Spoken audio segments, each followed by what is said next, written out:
God rests down on the inside of him, and there's nothing like when this God rests down on the inside of you, you begin to realize, Caroline, that greater is he that is in me than he that is in the world. There's nothing like when this God, it gives you a conversation. There's nothing like when this God, it gives you affirmation.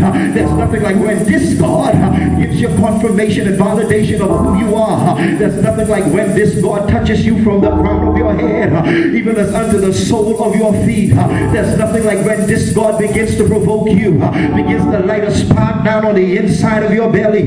So when the instruction comes, it doesn't necessarily matter how crazy it seems. It doesn't necessarily matter how retarded you feel. All you know is this God sent me, this God empowered me, this God instructed me, this God told me to do what it is that I'm doing, and even though I don't understand what I'm doing, I'm about to do it because this God had spoken it down on the inside of me. There's nothing like when you had a touch from this God that did it yesterday and yesteryear.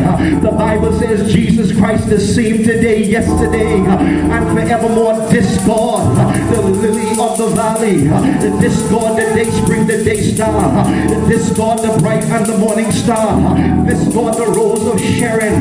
There's nothing like when you have experiential contact with this God.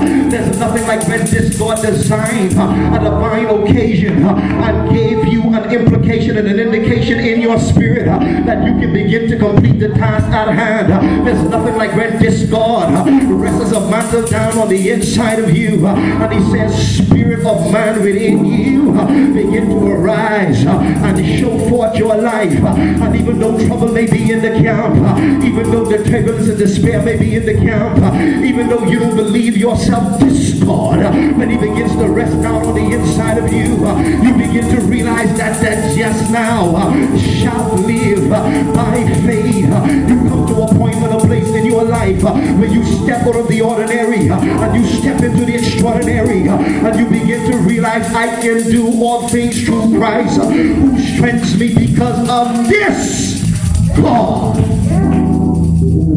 Isaiah is having an experience with this God, this Nishi, this Jireh, this Rofa, this Tiskanu, this Rapha. He's having an experience with El Shaddai, Adonai. He's having an experience with this God, and this God begins to divinely instruct him. He goes out of a season now where he's now walking now with Uzziah, and the Bible lets us know, if you flip back on over now to chapter 6, that he sees God now as